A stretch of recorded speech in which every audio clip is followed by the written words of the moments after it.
तो भारत ने चीन के खिलाफ उठाए सख्त कदम। चीन की आर्थिक हालत हुई खराब। हेलो दोस्तों, मेरा नाम है राजीव और आप लोग देख रहे हैं टुडे हिंदुस्तान न्यूज। जैसा कि आप लोग जानते होंगे कि प्रधानमंत्री नरेंद्र मोदी जी एक अरसे से देशवासियों से खरीदारी करते समय स्थानीय उत्पादों को प्राथमिकता देने की अपील कर रहे हैं, और यह अपील उन्होंने बिहार की चुनावी सभाओं में भी करते हुए दिखे। और मन की बात कार्यक्रम में भी उन्होंने इस मुद्दे को कई बार उठाया। दोस्तों, आप लोग जानते होंगे कि पिछले कई वर्षों से त्योहारों के मौके पर, जैसे कि दीपावली के अवसर पर, भारतीय बाजार में चीनी सामानों से भर जाया करते थे।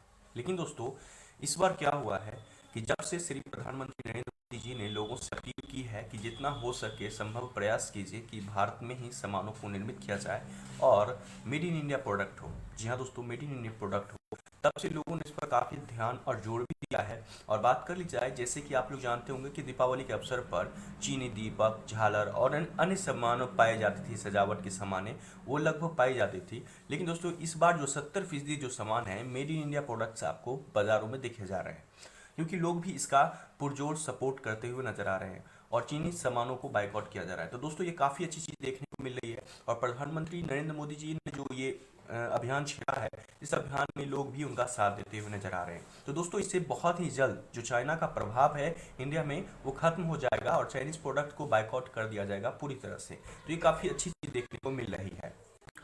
दोस्तों, भारत सरकार चीन को लगातार चुनौती दे रहा है, क्योंकि दोस्तों बात कर ली जाए तो चीन ने जैसी हरकत की है उसके बाद से भारत सरकार एक्टिव हो गई है।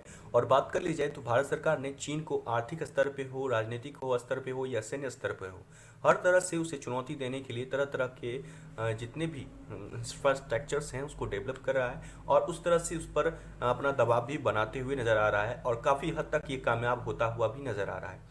बात कर ली जाए तो आप लोग जानते होंगे कि भारत जो है सो चीन का सबसे बड़ा बाजार था और वहाँ भारत में चीन ने काफ़ी ज़्यादा पैसा भी इन्वेस्ट किए हुए था।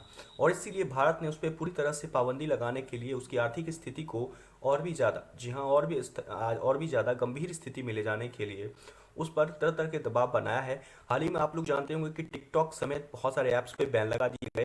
और वहीं बात कर ली जाए, जी हाँ दोस्तों, वहीं बात कर ली जाए तो जितने भी चीज़ें सामान से चीन चीन से जितने भी सामान आयात होते थे उस पर भी नियंत्रण लगाने के लिए डंपिंग शुल्क लगा दिया गया। जी हाँ दोस्तों, डंपिंग शुल्क लगा दिया गया। वहीं जितने भी सरकारी टेंडर भरे जाते हैं उन सरकारी टेंडर से जितने भी चीनी कंपनियां हैं, जी हाँ, जितने भी चीनी कंपनियां हैं उन सभी चीनी कंपनियों को बाहर निकाल के फेंक दिया गया।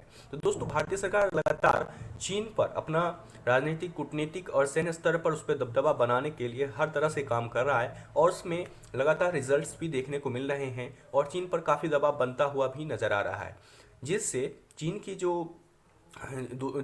जो वहाँ की जो व्यवस्था है, वहाँ की जो सरकार है, वो अब भारत के साथ दोस्ती के राग भी अलापना स्टार्ट कर दिया है।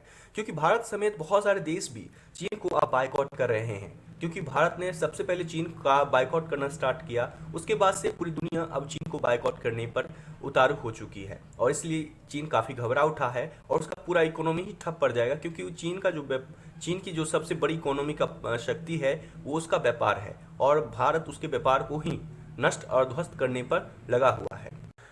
दोस्तों, CAT federation of all India traders यानी कि कैट ने जून महीने से ही चीन के उत्पादों के बहिष्कार का अभियान छेड़ा। कैट का मानना है कि इस अभियान के कारण चीन को इस वर्ष राखियों और गणेश की मूर्तियों में की आयात में काफी बड़ी कमी आई और माना जा रहा है कि दीपावली से संबंधित तकरीबन इस बार चाइना को 40,000 करोड़ का नुकसान होने वाला है। जी हाँ दोस्तों, 40,000 करोड़ का इस दीपावली के अवसर पर नुकसान होने वाला है, जो कि चाइना को काफी ज्यादा इससे नुकसान उठाना पड़ रहा है। क्योंकि दोस्तों आप लोग जानते होंगे कि चाइना जो है सो इन दिनों उसकी जो विस्तारवादी जो नीति है उसको मुंह तोड़ जवाब देने के लिए उसको इकोनॉमी को डाउन करना पड़ रहा है। और इकोनॉमी को डाउन करने के लिए भारत जो सबसे बड़ा मार्केट है उसने पहले अभियान छेड़ा, जिसकी वजह से पूरी दुनिया अब अभियान छेड़ चुकी है और चाइना को बायकॉट कर रही है, जिसकी वजह से चाइना को काफ़ी लाखों करोड़ रुपए का नुकसान हो रहा है और चाइना का जो स्थिति है दिन प्रतिदिन नीचे के स्तर पर जाती हुई नजर आ रही है।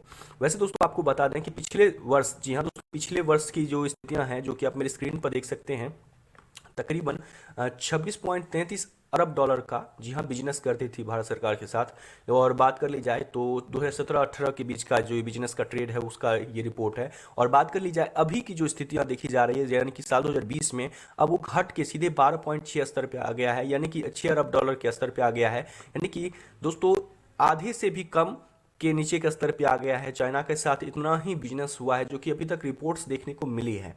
तो दोस्तों इस तरह से चाइना को पूरी तरह से ठप करने के लिए तरह तरह की भारत सरकार जो है राजनीतिक कूटनीतिक स्तर पर अपना आगे आगे की तरफ कदम बढ़ा रही है। खासतौर से दवाइयों के उद्योग हुए, मोबाइल उद्योग हुए, चिकित्सा उपकरण हुए, या वाहन के उद्योग हुए, या इलेक्ट्रिक जैसे जितने भी उद्योग हैं, सभी चीज़ों में चाइना का जो माल था उस पर ही निर्भर रहता था भारत। लेकिन सभी के अल्टरनेटिव्स ढूंढ कर ला रहा है, या तो खुद he made in India products तैयार कर रहा है। वही दोस्तों आप लोग ये भी जानते होंगे कि भारत जो है सो दवाइयाँ जो बनती हैं उसमें जो एपीआई लगते थे वो चाइना से आते थे। अब उसके लिए भी तकरीबन 25,000 करोड़, जी हाँ दोस्तों बात कर ली जाए तो 25,000 करोड़ के निवेश के बारे में सोचा है, जिससे काफ़ी ज़्यादा चाइना को नुकसान होने वाला है। जी हाँ दोस्तों 25,000 करोड़ रुपए का निवेश भारत सरकार अगले 5 वर्षों में करेगा, जिसके चाइना को काफ़ी बड़ा झटका लग रहा है। तो दोस्तों इस तरह से भारत सरकार ने बहुत सारे कदम उठाए हैं जिससे चाइना को काफ़ी ज़्यादा उसकी इकोनॉमी पे प्रभाव पड़ा है। वैसे दोस्तों कभी कभी चाइना जो है सो दोस्ती की राह लापता है, तो कभी कभी दुश्मनी की धमकियां देता है और कहता है कि भारत को हम जड़ से उखाड़ के फेंक देंगे। फिलहाल तो भारत ही उसके इकोनॉमी को पूरी तरह से ध्वस्त करने पे लगा हुआ है। वैसे दोस्तों भारत सरकार ने सैन्य स्तर पर, राजनीतिक और कूटनीतिक स्तर पर ये सारे कदम जो उठाए हैं उस पर आपका क्या कहना है, और आपको क्या लगता है चाइना के प्रोडक्ट को पूरी तरह से बाइकआउट करना चाहिए? आपका क्या रिएक्शन इस पर नीचे कमेंट्स में अपनी ओपिनियन जरूर शेयर कीजिए। साथ ही दोस्तों अगर आप इस चैनल पर नए विजिटर हैं तो चैनल को सब्सक्राइब कीजिए और चैनल के साथ बने रहिए।